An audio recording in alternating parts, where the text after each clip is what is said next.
Hello everyone! Welcome back to another helpful video on Grammar with Altaf.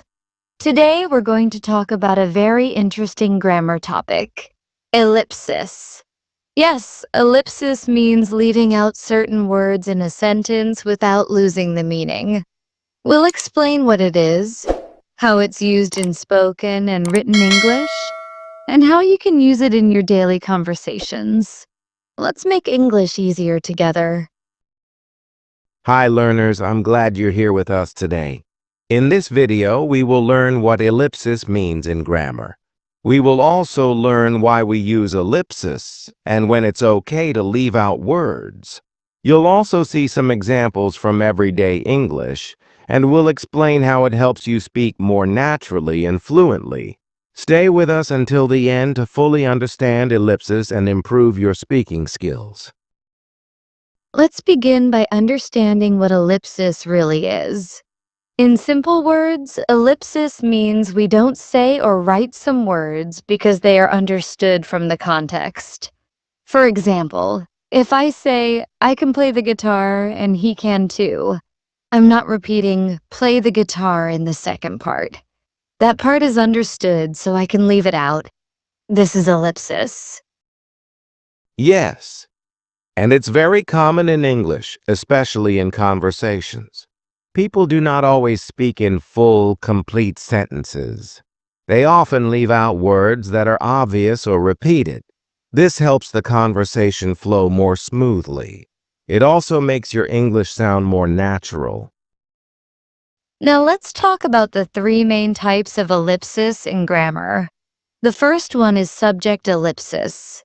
In this type, we leave out the subject of the sentence when it is already clear. For example, instead of saying, I hope you enjoy it, I really do, we can say, hope you enjoy it, really do. Here, the subject I is left out. That's right.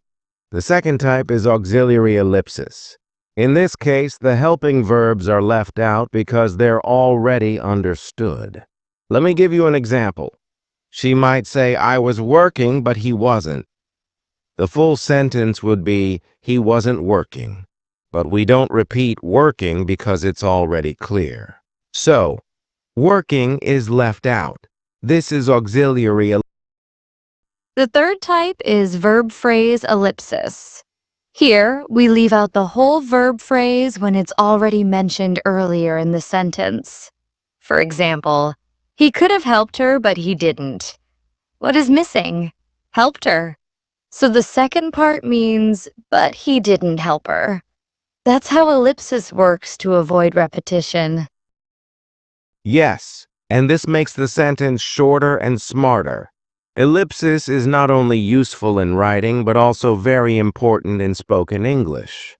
When you talk to friends, family, or co-workers, you often use ellipsis without even realizing it. It keeps the conversation fast and fluent. Let's look at more examples of ellipsis in real conversations. Imagine I say, going out tonight? The full sentence is, are you going out tonight? But I leave out are you because it's understood. This is a casual form and very common in spoken English. Another example. Want some coffee? It means, do you want some coffee? But in daily conversation, we often skip do you. Ellipsis helps us keep the conversation quick and easy. We also use ellipsis when answering questions. If someone asks, have you finished your homework? You can reply, yes, I have. You don't need to say, yes, I have finished my homework because it's already clear. So you leave out the repeated part. Exactly. Here's another example. Will you come to the party? You can answer, I might. The full sentence is, I might come to the party, but come to the party is understood. So it's left out.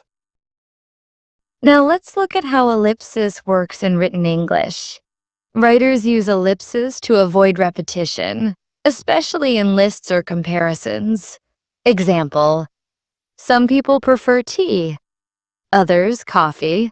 Here, prefer is left out in the second part. The full sentence would be, others prefer coffee. But because we already know the verb, we don't need to repeat it. Good point. You'll also see ellipsis used in newspaper headlines and ads. Like in headlines, they might write, Government approves plan, opposition protests. The full version would be, The government approves the plan and the opposition protests. But many words are left out to save space and time. This is ellipsis again. Let's now learn how ellipsis can help you speak English fluently. It allows you to focus on the key words in a sentence. You avoid repeating the same thing, and it makes you sound more like a native speaker. The more you practice with ellipsis, the more confident you'll become in your speaking skills. A good exercise is to listen to native speakers in movies or series. Notice how often they leave out words that are already understood. Try repeating their sentences and practice speaking that way. This will train your brain to use ellipsis naturally.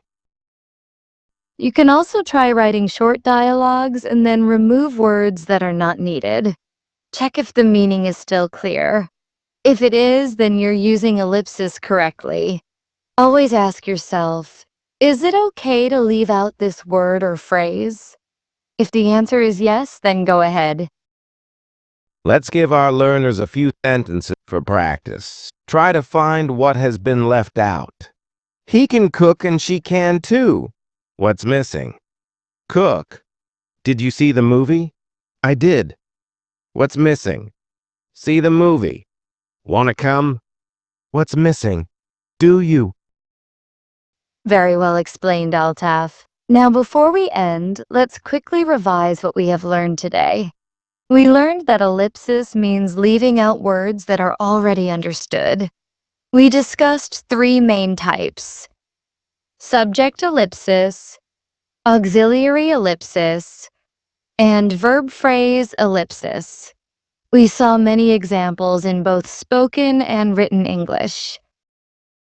Yes, and we also learned how ellipsis helps us speak and write more naturally and fluently. It keeps our sentences shorter and avoids repetition. If you practice using ellipsis, your English will sound smoother and more confident. So keep learning and keep practicing. Thank you so much for watching this video on ellipsis and grammar. We hope you found it useful and easy to understand. Don't forget to like the video, share it with your friends, and subscribe to the channel. And if you have any questions or want us to explain something else, leave a comment below. See you in the next video on Grammar with Altaf. Take care and keep learning English the easy way.